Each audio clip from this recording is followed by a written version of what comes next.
কড়াইয়ের ফুটন্ত তেলে ভাজা হচ্ছে রূপালী ইলিশ, সাথে গরম ভাত, পেঁয়াজ ও শুকনো মরিচ ভাজা।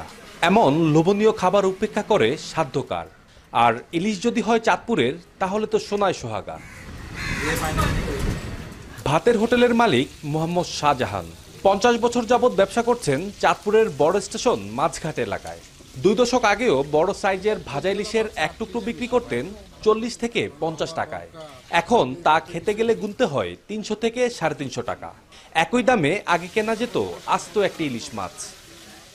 তখন একটা মাছই 300 টাকা পাওয়া যেত, কিন্তু এখন বর্তমানে 1 কেজি 300 টাকা বিক্রি করতে হয়। বুঝছেন, মাছের দাম অনেক বেশি, ইলিশের দামটা অনেক বেশি। এর চাইতে আর একটু কম হলে আমাদের জন্য, সাধ্যের মধ্যে যারা আমরা এখানে চাঁদপুর বেড়াতে আসি তাদের জন্য অনেক সুবিধা হতো। চাঁদপুর সদর উপজেলার চান্দ্রা গ্রামের বাসিন্দা আবুল খায়ের রাডি।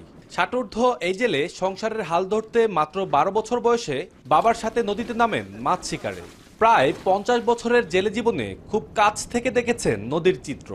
একসময় খরস্রোতা পদ্মা মেঘনা আজ যেন মৃতপ্রায়। মাছই নেই। আগে মাছ পাইছিও বেশি, কম দরে বেশি। দুইটা ভাইয়া 10,000 টাকা বেচা লাভ কি? আগে নদীর পাড়ে মানুষ জাকি জাল দিয়া ইলিশ মাছ ধরছে, এখন ওই পরিমাণ ইলিশ মাছ নাই। বাচ্চা কাচ্চা আছে, মা আছে, বাবা আছে, ভাই আছে, বোন আছে, করে দেনা বেনা মেরে খাবার লাগে আর কি। ভাটি অঞ্চলে অতিরিক্ত জাল ফেলা, জাটকা নিধন, দূষণ আর অসংখ্য ডুবোচর সহ নানা কারণে ক্রমেই কমে যাচ্ছে নদীর মাছ। এতে জেলেদের জীবন হয়ে উঠছে দুর্বিষহ।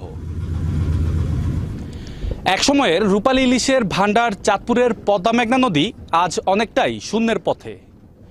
বছর জুড়ে কাঙ্ক্ষিত ইলিশের দেখা না পেয়ে নদীতে মাছ ধরতে নামা জেলেদের অবস্থা করুণ থেকে আরও করুণ হচ্ছে।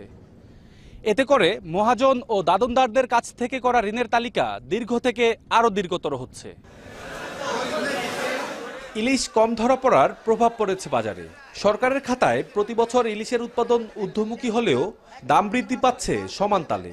চাঁদপুর বড় স্টেশন মাঝঘাটে 2011 সালেও 1 কেজি ওজনের একটি ইলিশ কেনা যেত 700 থেকে 800 টাকায়। একই ওজনের একটি মাছ কিনতে এখন গুনতে হচ্ছে 2000 থেকে 2200 টাকা। চাঁদপুরে বসবাস করে কেউ যদি বলেন ইলিশ খেতে পায় না, হয়তো অনেকেই সন্দেহের দৃষ্টিতে তাকাবেন তার দিকে। কিন্তু নিম্ন ও নিম্ন মধ্যবিত্ত মানুষের পাত থেকে ইলিশ উঠে গেছে অনেক আগেই। বাজারে ইলিশ কিনতে এসে দাম শুনে ভাবনায় পড়েন মধ্যবিত্ত মানুষও।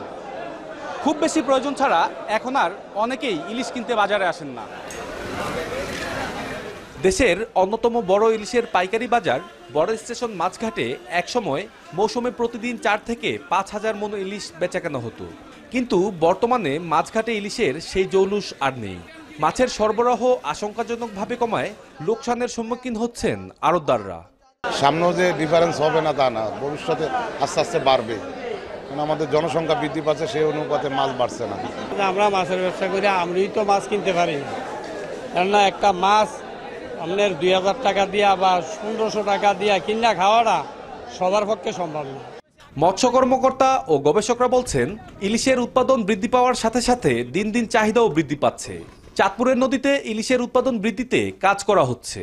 তারা টোটাল হিসাব করে যে আমার আগে যে 2-3টা যে করলাম সেটা যে কষ্ট হলো, কিন্তু পরবর্তীতে হয়তো মাছ পেল, তখন তারা অ্যানালাইসিস করে যে এই যে তার যে টোটাল কস্ট, এই কষ্টের উপরে নির্ভর করে তখন সে এই মাছের দামটা নেওয়ার চেষ্টা করে। বর্তমান সরকারের বিভিন্ন কার্যক্রম আছে ইলিশ সংরক্ষণকে করা, এবং সেই কার্যক্রমের অংশ হিসেবে ইলিশের কিন্তু উৎপাদন বৃদ্ধিতে সময়মুখী এবং সময়োপযোগী কার্যক্রম চলমান আছে।